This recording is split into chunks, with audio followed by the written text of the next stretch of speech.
Morning, everybody. Welcome to another of Qube Learning's Train the Nation webinars, where we'll look all at the retail industry today and the apprenticeships that we offer within that sector. So just some quick introductions. My name's Jordan Commander. I work in the business development team. Probably been in the further education sector now for about 7 years, and I've been at Qube for about 18 months. And my name's Karen Livesey. I've been with Qube for 16 months. I'm a operations manager within the business, and I've been in the education and training sector for 14 years. Began originally as a tutor, and obviously progressed through quality and now into operations management. Lovely. What we'll do, I think there is a Q&A at the end, so I think you can pop some questions in that Luke will read out towards the end. So if there's anything that you want us to cover, we will cover that later on. So just a bit of information about Qube. Although we're predominantly looking at the apprenticeships today, there are a number of different areas that we focus on. So we've got our Qube Work Fit, which is our pre-employment courses. We also cover the traineeships, and we have the Kickstart Centre up in Bradford. Qube Learning is our apprenticeship offering. We also have two relatively new areas, which is our Qube Vision, which is our e-learning platform, and the online courses that I'll talk through later on. And we also have what's called Qube Talent, which is our recruitment side of the business. So a little bit more about Qube Learning. We've got roughly 200 staff, maybe slightly more now. We do have around 3,500 apprentices on programme with us throughout England, at a number of different sites, as you can see there. And we are one of the largest independent providers in England. So as you can see, we've just put on screen employers. We say employers who trust us. These are employers that we currently work with within the retail sector. So I'll just let you have a brief look through those. And we do deliver a number of different qualifications, retail, right through to team leaders and operational managers into a number of those customers. Myself, I work with DFS. I work with Caroline Gascoigne. She has just provided us with a bit of a statement as to what she thinks about Qube Learning. So again, I'll not read that word for word, but I'll leave that on the screen for 10-20 seconds for you to have a quick read through.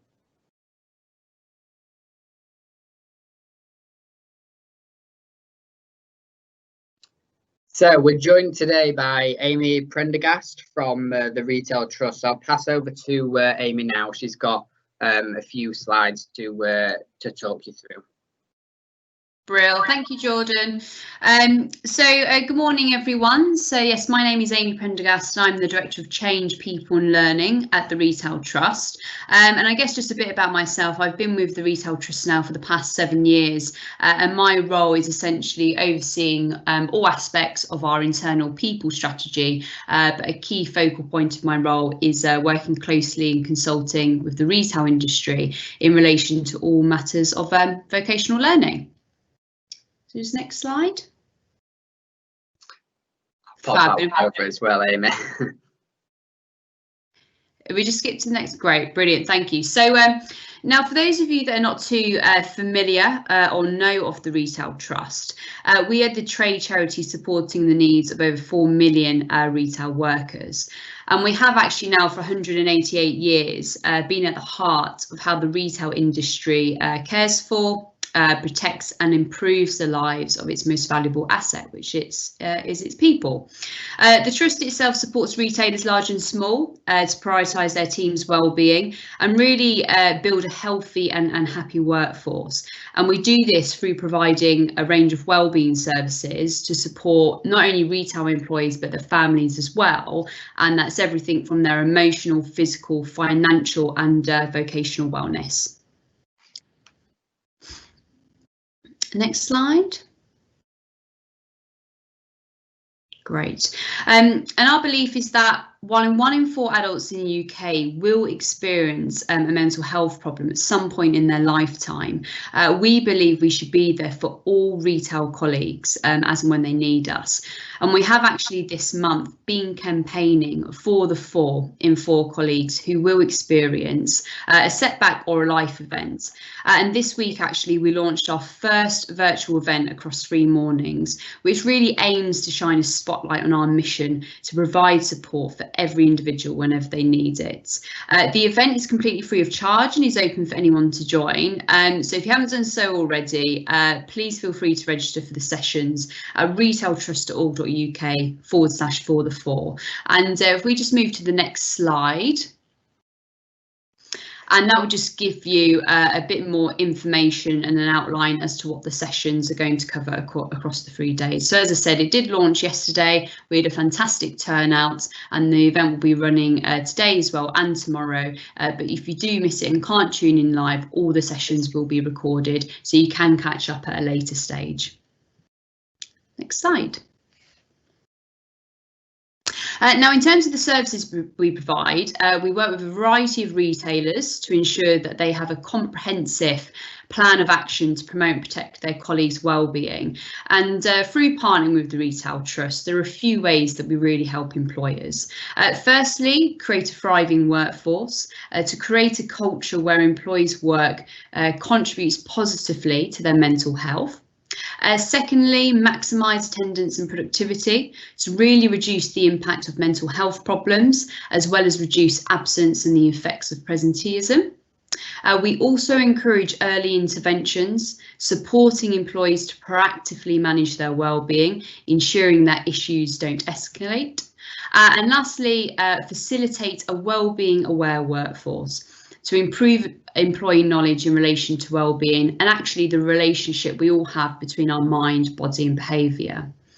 And the slide here just gives you an example as to the services we do offer, from counselling, CBT, legal guidance, access to financial grants and digital self-help through our My RT Wellbeing portal.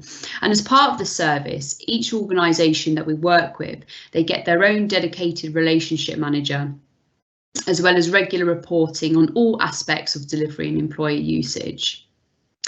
Just next slide. But a key focal point of Retail Trust work is tackling social mobility. Retail is one of the great engines of social mobility, a truly meritocratic industry, and is actually one of the few sectors where people can progress from shop floor to the boardroom, no matter your background, as well as its reputation for providing young people opportunities. And we at the Trust, we passionately believe that where you start out in life should never determine where you end up. And as such, over the past 5 years, our life-changing career services have supported over 5,000 people, and around 3,000 of those from some of the most disadvantaged communities across the UK we have supported into secure and sustainable employment. Next slide. But we are extremely proud of our traineeships and sector-based work academy programmes that we've been delivering in partnership with Qube for the past few years. Together, we have supported over 500 individuals through our programme, with over 50% of those trainees moving into jobs with the likes of Matalan, Dunelm and Primark. We support some of the most vulnerable in society by helping them into jobs or entry-level apprenticeships, by really developing those key employability and life skills. And as you can see on the slide, Sam is just one example of many whose lives we have positively helped turn around. And despite the circumstances at present, our programmes are still up and running, and we're currently delivering traineeships with B&M, Matalan and soon to be Foot Locker across the UK. Next slide.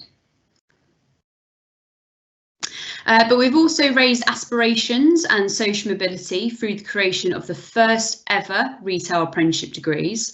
And through working closely with employers and universities, we actually led on the creation of the Level 6 Retail Leader apprenticeship degree and the Level 6 Buying and Merchandising, as well as being involved in the development of the Level 4 Buying and Merchandising as well. So I'll just give you a quick overview of each of these standards. So Firstly, the Level 6 Retail Leader Apprenticeship degree. This is a 4-year degree apprenticeship programme that really aims to develop confident and capable retail leaders, ready for the fast-paced and constantly evolving retail landscape. But specifically, the standard is designed for managers or supervisors who work within an existing retail business, or employees who actually aspire to develop into a senior retail leadership role. So in terms of what the apprenticeship covers, it covers aspects such as the retail environment, retail operations, finance, supply chain, data and marketing as well. This standard is now into its 2nd year, and we actually have 60 employees on programme across the likes of Dunelm, Dixons, Carphone and Morrisons, all who have committed actually to recruiting another cohort in the new year. The funding available across the 4 years is up to £22,000, and the universities currently delivering this standard at the moment are Manchester Met and Sheffield Hallam. Looking to the Level 4 Buying and Merchandising, now this is an 18-month programme, and it's really geared towards an individual taking their first step towards an exciting career in the world of fashion, food or raw material purchasing. The standard itself is ideal for individuals with a creative flair and an eye for the latest consumer buying trends, and really for someone who has a keen interest in developing products to take to market on behalf of brands. The end role for the standard would be moving into a buyer or merchandising assistant role. The funding available across the duration is £6,000, and it's currently being delivered by the likes of Fairport Training and SLC, formerly known as Solivere. And lastly, the Level 6 Buying and Merchandising. So this is really almost a progression route from the Level 4 B&M, and it's aimed at developing senior talent within the buying and merchandising field. And the end role would be someone moving into an assistant or junior buyer and merchandiser role. Now, the standard is a little bit behind in its development, and we are currently in the process of securing both a provider and an endpoint assessment organisation. However, all the standard information can be found on the Institute for Apprenticeships website, and we hope to be in a position where the standard becomes available for delivery into the new year. The next slide.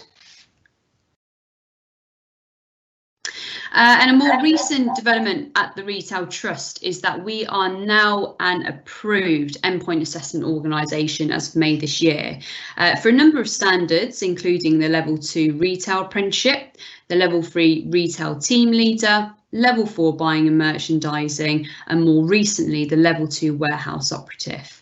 We are an endpoint assessment organisation specifically set up for the retail industry, and we believe that there are 4 key benefits as to using our EPA service. Firstly, we're completely impartial. We're not a registered training provider and have no involvement with the apprenticeship training, which means we are totally independent endpoint assessment.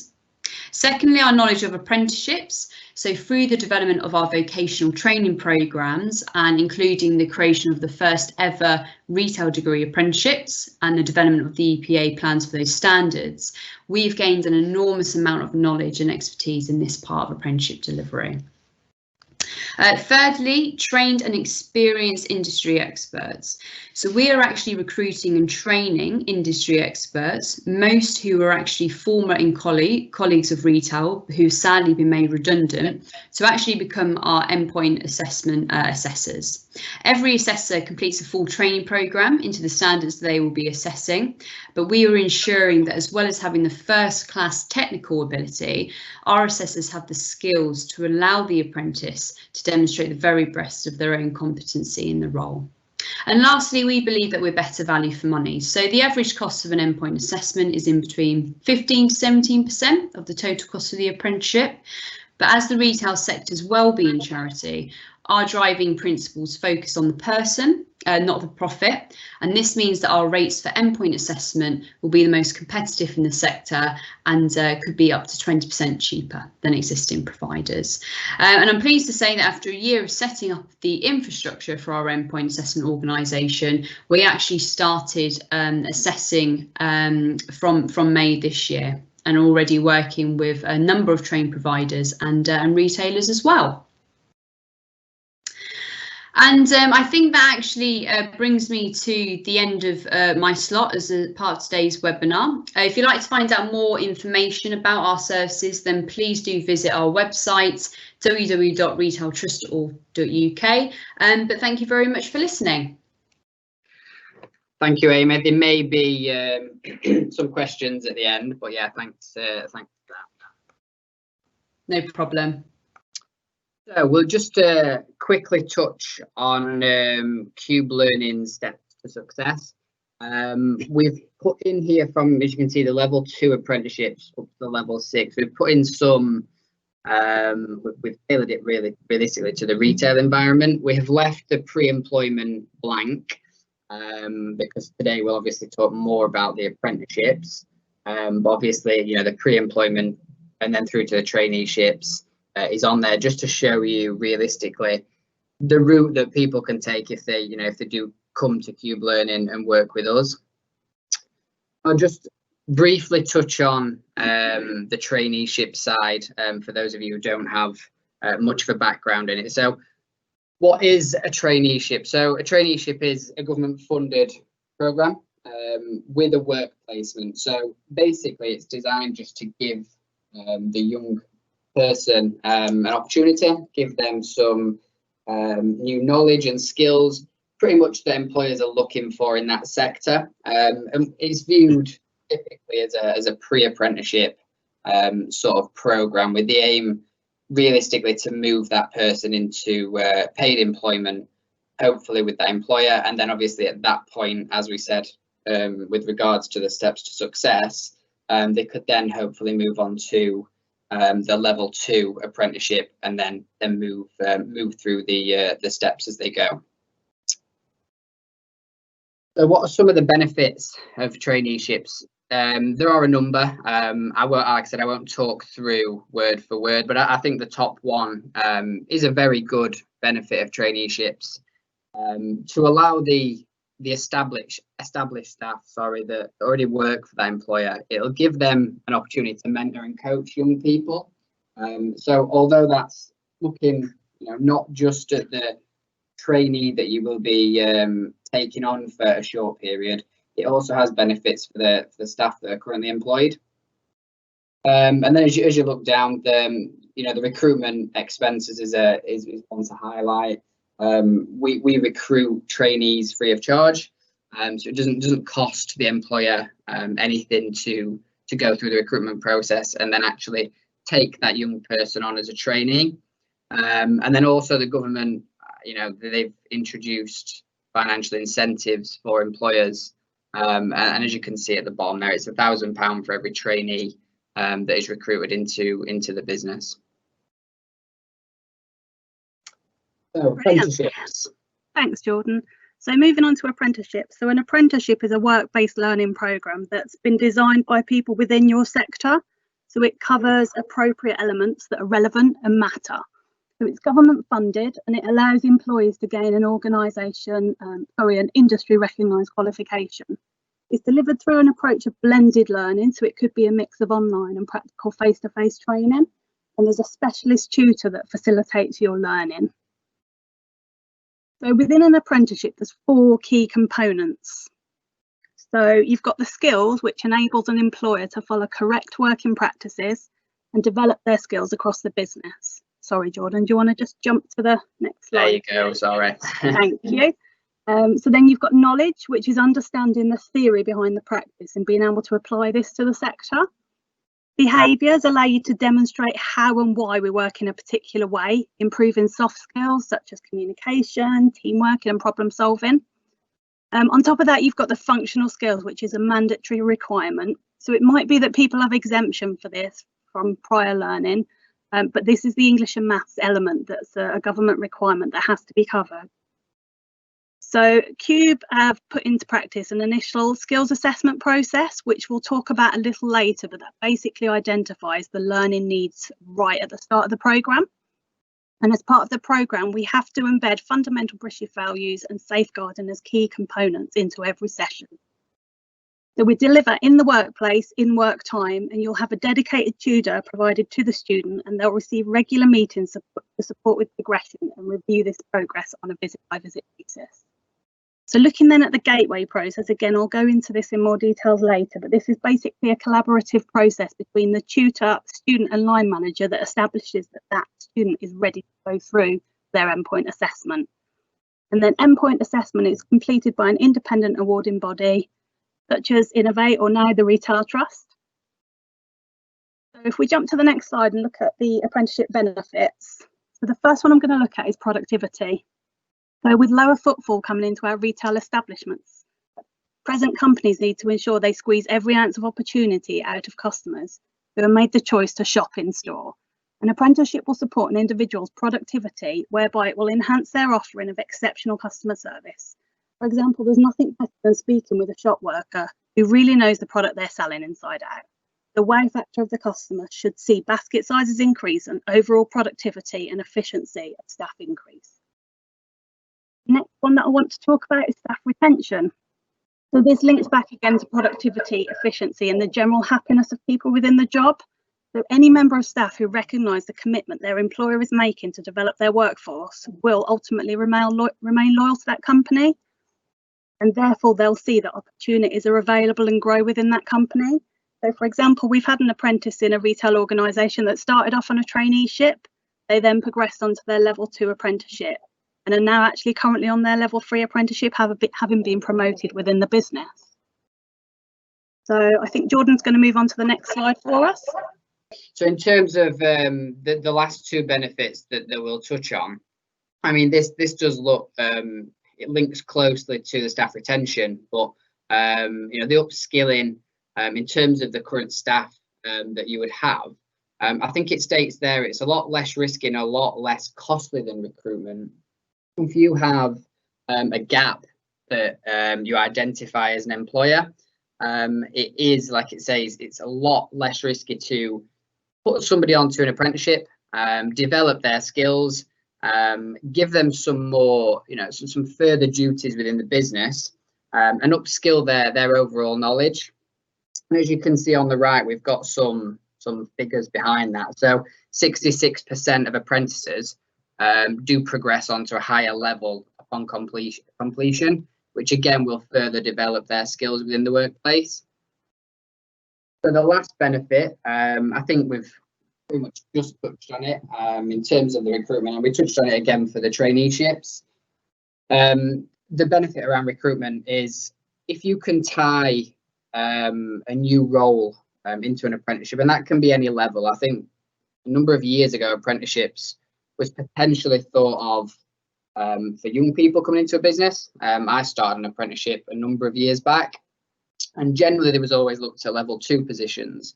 Now you could bring somebody in at a retail level 4 apprenticeship level, and you can tie that role into the apprenticeship. So you can offer them the position on a full-time basis, but they will then enroll onto an 18-month program, which will generally attract a better quality candidate, as they can see then that the organisation that they'll be joining does care about their staff development, and it rewards them for staying with the business.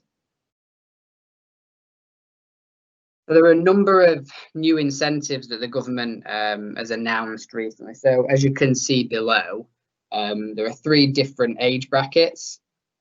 So anybody that's recruited within the business from August this year through to the 31st of January next year, and then goes on to enroll onto any apprenticeship qualification. And again, that can be any level, so it could be level 2, it could be right through to level 5, as long as they fall, obviously, they'll fall into the age brackets, but depending on the age bracket, they would be eligible for the below payment. So if it's 16 to 18, it's £3,000, 19 to 24 is 2,000, and anybody that's 25 plus is a £1,500 payment. The payments are made at day 90. You get 50% of the overall incentive, and then on day 365 you would receive the second half of that incentive payment. I'll just quickly talk you through the various ways to fund an apprenticeship.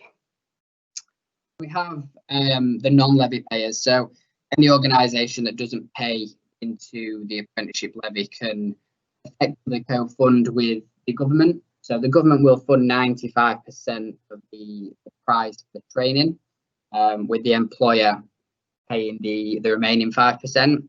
That doesn't always have to be paid up front. It can be, spread over a number of months, and that can be discussed with Qube. However, depending on certain areas, Qube have formed a number of a network of organisations, I guess, with and the organisations basically have committed to transferring funds.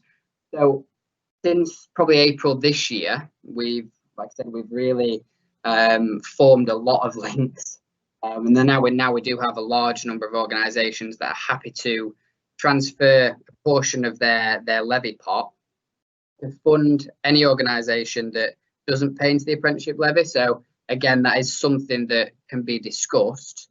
Obviously, if the 5% contribution isn't viable, and then obviously the last way to fund an apprenticeship would be if you pay into the apprenticeship levy. Qube Learning would link with yourselves on the digital apprenticeship service, and that cost is then is taken per month from your account.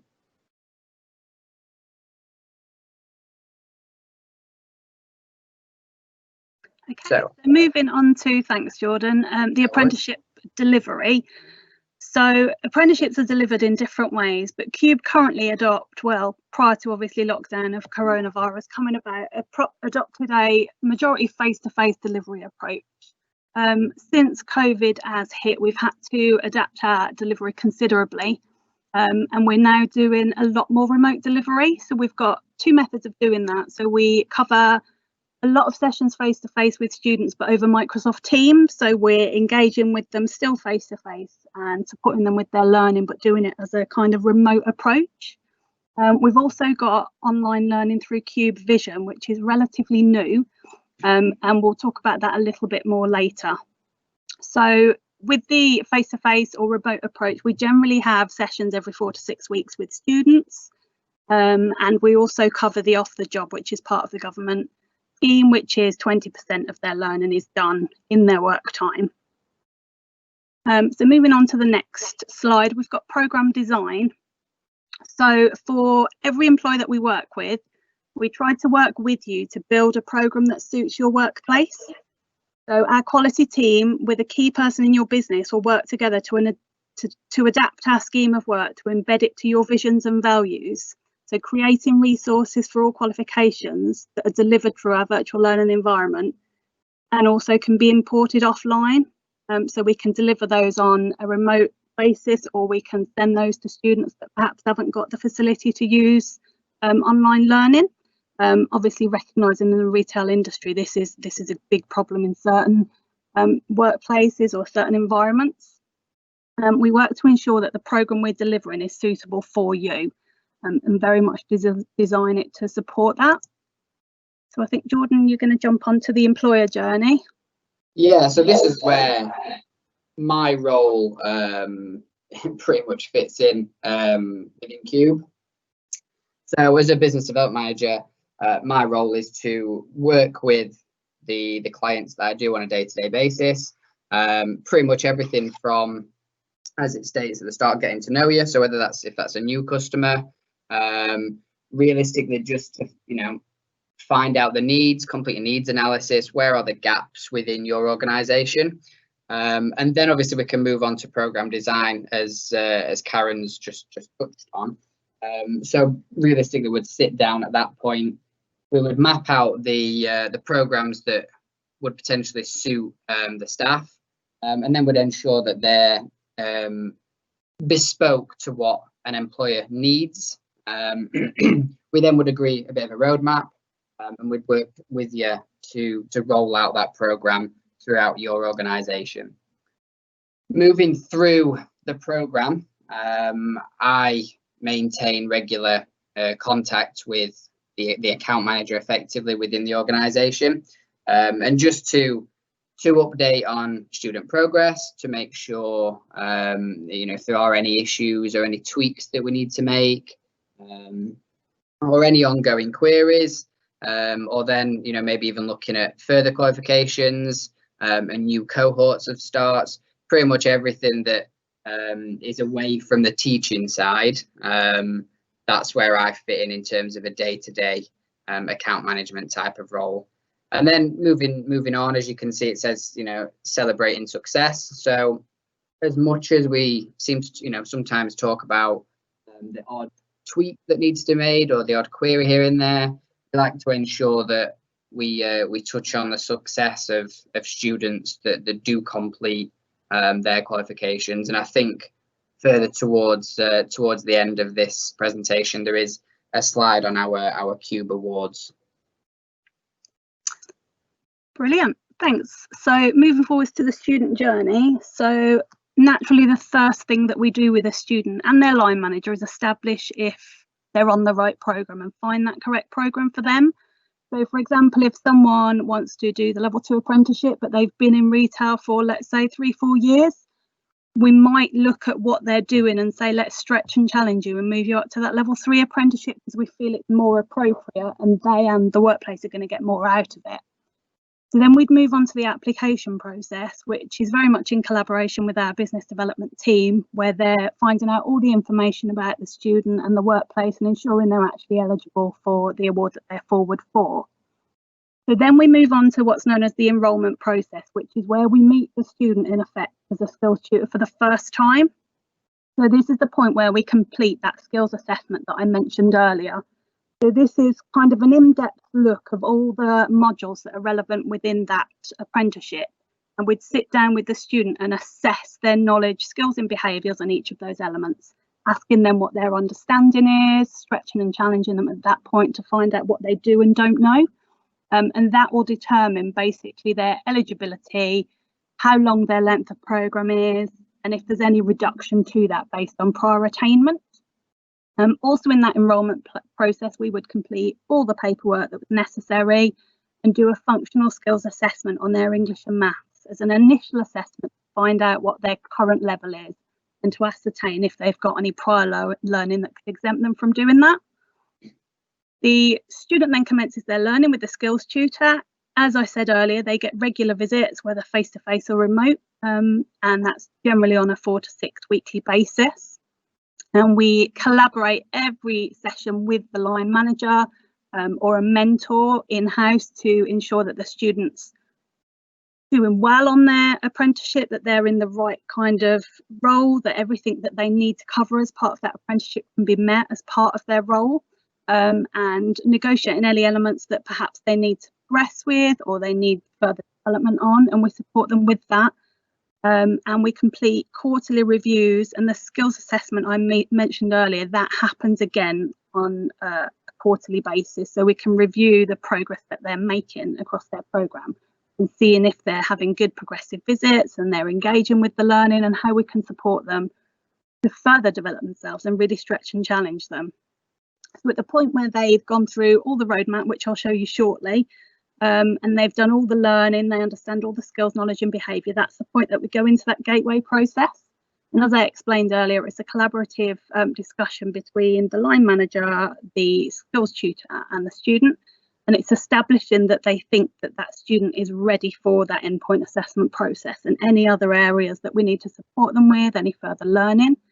And once everyone's happy with that, we then pass it over to an endpoint assessor. And they go through the endpoint assessment process and hopefully come out with pass, merit or distinction, and then go through the graduation process that Jordan spoke about briefly earlier. So on the next slide, you'll see a roadmap for retail level 2. So as I explained earlier in the programme design, the scheme of work is built around this. So each module is delivered, and we cover the skills, knowledge and behaviours with these in preparation for the endpoint assessment process. And we work to ensure that each of these elements is covered. So for example, you can see that we cover an element of customer service, there's a diversity section, there's a business and brand, and so on. All these elements as part of the level 2 apprenticeship need to be covered in order for that student to be ready for that gateway and endpoint assessment process. However, so if you have a apprentice that started, say, I don't know, 6 months ago, and they're very good at customer service, they're very good at business and brand, but actually you want to now develop their merchandising skills right at the start of the apprenticeship, we could pull that merchandising module right forward to the start of your apprenticeship and put that in, let's say, month 2. So we can adapt this delivery to suit the needs of the business that we're delivering it within. So the next slide will give you kind of an overview of the apprenticeships that we offer in terms of retail. So we've got the retailer, which is the level 2 apprenticeship, the retail team leader, which is the level 3, which is kind of the next step, which is kind of honing the skills of an experienced retailer and supporting them with those skills, enabling them to be a more efficient and effective leader.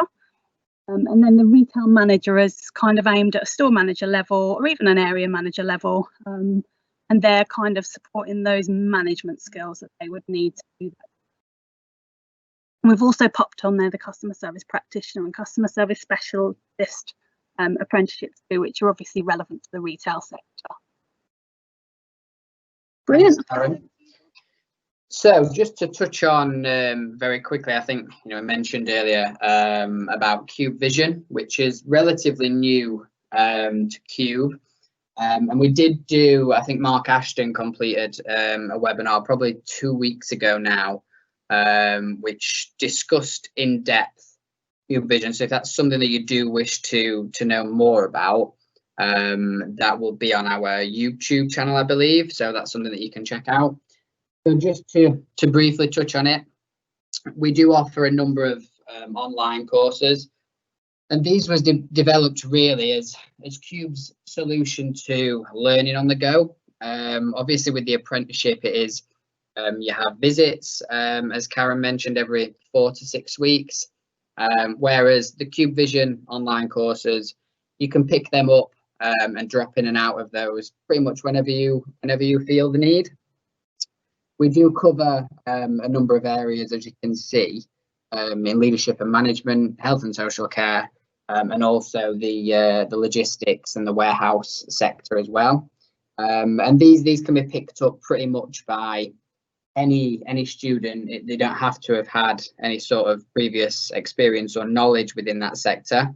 It's just a case of going on there, picking a qualification to complete, and building on some skills that they might already have, but obviously, like I said, expanding on them skills and knowledges. So additional support that we can offer at Qube Learning.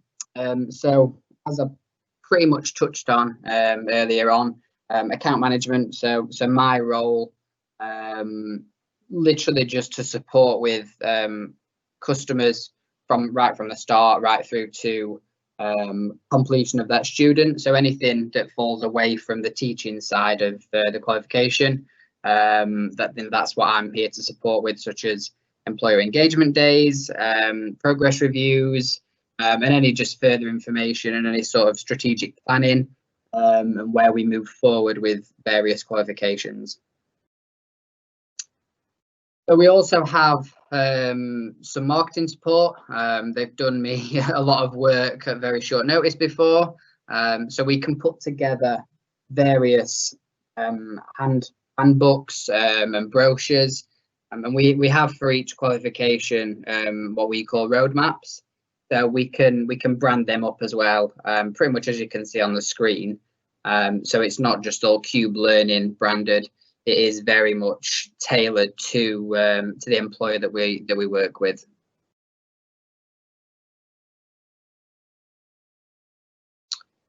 As I just touched on, we do engagement days. So part of my role is to go and meet with potential new students, managers as well, to discuss their involvement in the apprenticeship. Obviously, the student and the tutor is heavily involved in the apprenticeship, but also there's some expectations from managers to be involved and support their apprentice. So I've done a number of different engagement days, like I said, talking to potential new students, to explain the qualification, etc. but also to educate managers as well as to the apprenticeship qualifications.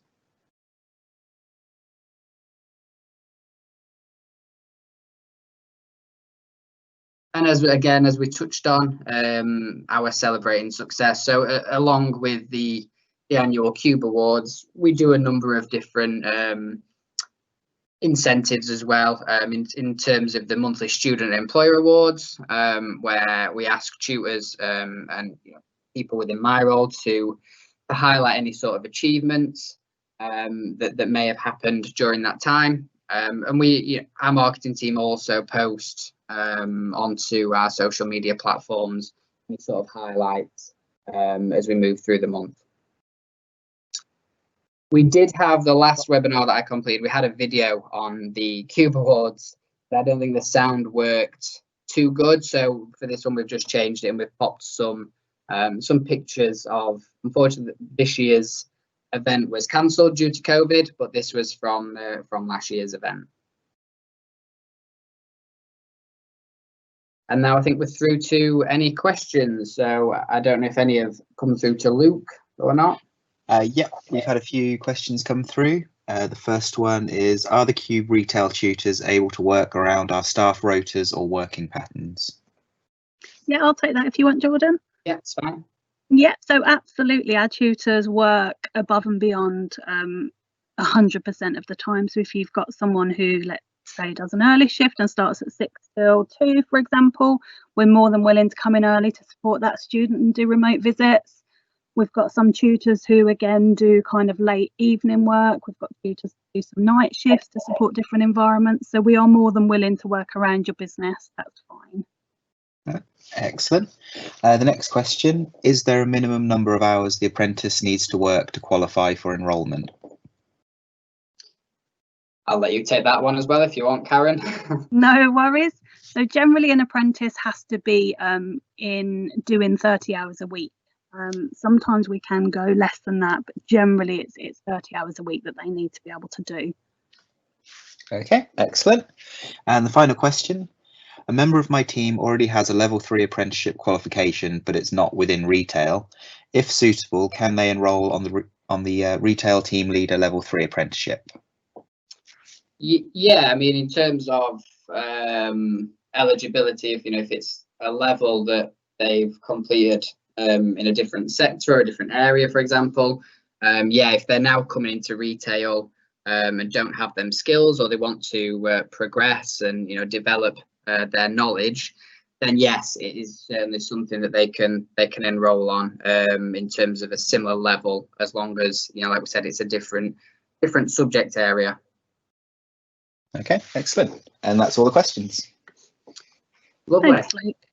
I think just to quickly show you the upcoming webinars. We have one on Thursday for the logistics industry, and obviously, as you can see further down, there are a number of further webinars, and we have already completed some around the business services and our Qube Vision offering. So again, if you do want to look at those, I believe they are on our YouTube channel. Thank you. Thank you.